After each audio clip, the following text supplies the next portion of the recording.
పురాతనమైనటువంటి చర్చ్ ఇది. వాస్కోడిగామా సమాధి, వేల మందిని చంపిన రాక్షసుడు.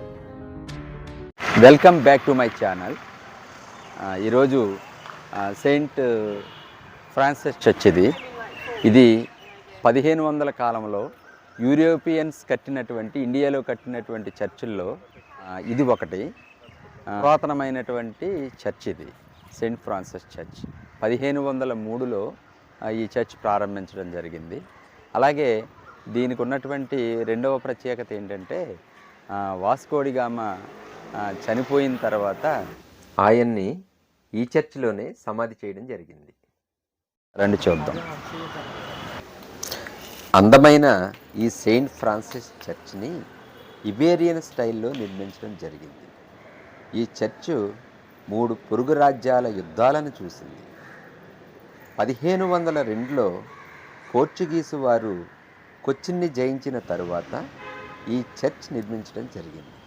ఇక్కడ అప్పటికే క్రిస్టియానిటీ ఉన్నప్పటికీ పొరుగు దేశాల వారిచే నిర్మించబడిన మొట్టమొదటి చర్చ్ ఇది.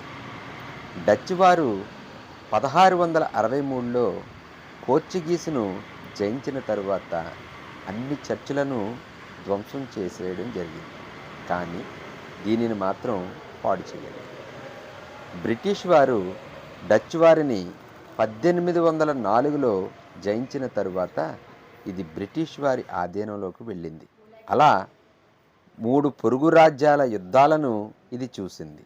అలాగే 3 సార్లు కూడా దీన్ని మరింత సుందరంగా తయారు చేయడం జరిగింది.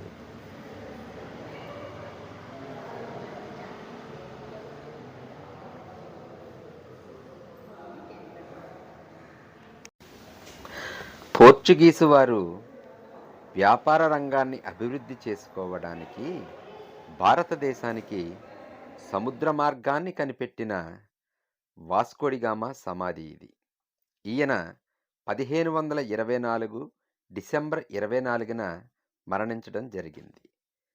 తదనంతరం 1539లో ఇతని అవశేషాలను వారి దేశానికి తీసుకువెళ్ళడం జరిగింది. వాస్కోడిగామా అహ్మద్ ఇబాన్ మజీద్ అనే అరబ్బు వర్తక నాయకుడిని బంధించి అతని సహాయంతో భారతదేశానికి సముద్ర మార్గాన్ని కనుగొన్నాడు. 1498 మే 17వ తారీఖున కేరళలోని కాలికట్టు అనే ప్రాంతానికి చేరుకున్నాడు. కానీ రాజు అతనితో వ్యాపారం చెయ్యడానికి వ్యతిరేకించాడు. వాస్కోడిగామా రెండవసారి 1502లో భారతదేశానికి వచ్చాడు. అదే సమయంలో మేరీ అనే కాలికట్టుకు చెందిన ఓడ పశ్చిమ నుండి రావడం కనిపించింది. అందులో 300 మంది పైచిలుకు ప్రయాణికులు మక్కా యాత్ర ముగించుకుని వాళ్ళంతా కాలికట్టుకు వెళ్తున్నారు. కాలికట్ రాజుపై ఉన్న కోపంతో ఉన్న వాస్కోడిగామా ఆ ఓడను చుట్టుముట్టి అందులో ఉన్న ప్రయాణికులనందరినీ సజీవ దహనం చేసి రాజుపై కక్ష తీర్చుకున్నాడు. రక్తం తాగే రాక్షసుడు మన దేశానికి సముద్ర మార్గాన్ని కనిపెట్టాడు. ఇతనిని చర్చిలో సమాధి చేయడం నాకు చాలా బాధాకరం. కానీ అతని అవశేషాలు ఇక్కడ లేనందున ఆ పాపం చర్చికి తాకదని నేను భావిస్తున్నాను. అనంతరం వాస్కోడిగామా జమోరిన్ రాజుపై యుద్ధము చేసి విజయం సాధించడం జరిగింది.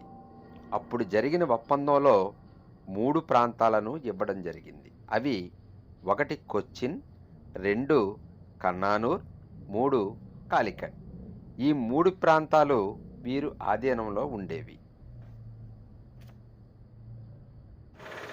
మొదటి ప్రపంచ యుద్ధంలో మరణించిన కొచ్చిన్ నివాసితుల జ్ఞాపకార్థం 1920లో ఈ స్తూపాన్ని నిర్మించడం జరిగింది. అలాగే మరి నా ఈ వీడియో మీకు నచ్చినట్లయితే లైక్ చేయండి, షేర్ చేయండి, సబ్స్క్రైబ్ చేయండి. అలాగే బెల్ ఐకాన్ ప్రెస్ చేయండి. Thank you very much.